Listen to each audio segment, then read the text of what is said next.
Mack. You quickly turned to Jacolby tonight. Just talk about the decision to go ahead and play him. We decided during the week that we were going to put him in the third series regardless. And then he threw the ball because we wanted to play both of them. And if you just put him in and you don't tell Conner you're going to put him in, then Conner thinks you're taking him out. So we've learned enough. We didn't want to do that. And then when he took it right down and scored, we wanted him to go back in. And then he played well, and that's why we put Conner. I was hoping we'd have a little more time at the end of the game, and when you put your second and third team in on defense, usually you don't get them out like you other defensive guys did. So, but I was glad Conner hit a couple of passes there at the end of the game. Decision earlier in the week to play Jacolby in the third series, how much does that speak to the progress that he's made? Because Chip keeps talking about how he was behind and he was trying to catch up, and even said earlier in the week he was still not quite there. You know, it's when we're trying to play enough people, because when you see a chance to play, you practice better, and that just makes sense. And Jacolby had no hope. He was third. He missed spring.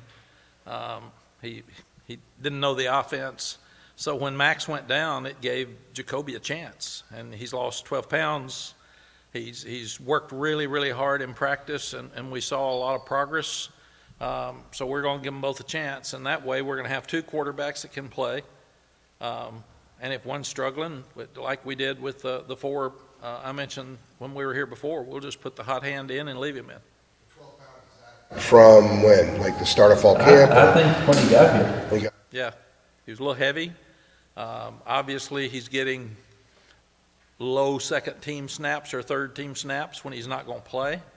And then when he was doing a really good job with the white team in practice, the second team in practice.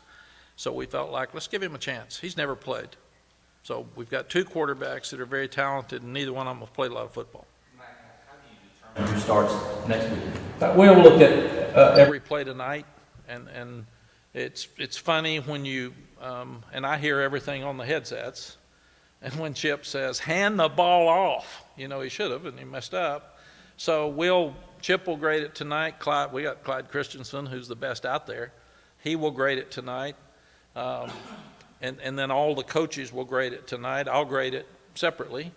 And then we all get together in the morning. They'll get together first as a staff, and they'll go over everything that they think.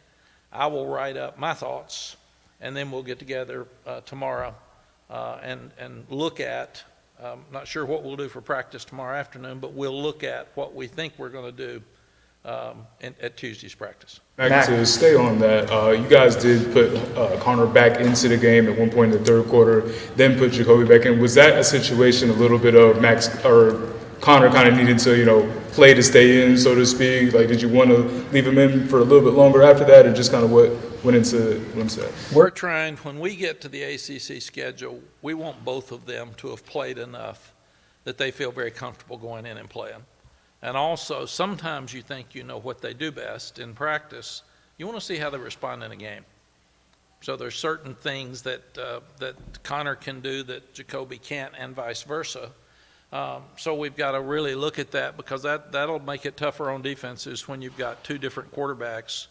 And you can run similar blocking schemes, but different plays. So the offensive line's okay with it. It was really good that Malik McGowan played every snap until the end there, and then we put in Adorno and Zach Rice. But Malik got a whole lot of plays tonight. Zach Greenwood got 3/4 of the game last week, got all the game tonight. Like I said, I didn't go, or I said on the radio, I guess, I didn't go for the 4th and 1 early because you got a new center, you got a new guard. I didn't want them to be up 7-0 and us fumble a snap on 4th and 1 at our own end and get them excited. So it'll be great to see Malik and Zach Greenberg and see how they did. And also, because some of the early troubles that we had were missed blocks or missed assignments up inside, and that's just great that Jeff has had nearly 2 full games here at center to get ready, and that Malik had a full game. Mack, when you told Conner about this decision during the midweek, what was his reaction? Conner's the nicest person and young person I've ever met. Conner's good. Whatever, I want to win. And he had no bad feeling on the sideline tonight. He's patting Jacolby on the back over once and said, here's what I saw. So it's also really good when you've got two guys like that you can come out of the game and watch the game from the sideline a series or two and see what's really happening. And now we've got those iPads. It helps so much. And without Randy Clements being there tonight, he's still in the hospital. We had Corey Gaynor, a guy that's out there on his own, not getting anything. I said, you're the cheapest paid full-time coach now in the country, and he agreed. And Kyle Fuller, the GA, they were coaching offensive line tonight. So those two guys just came out there and tried to do a great job with the guys and keep them upbeat. We're thinking about Randy, and hopefully he'll get out in the next couple of days.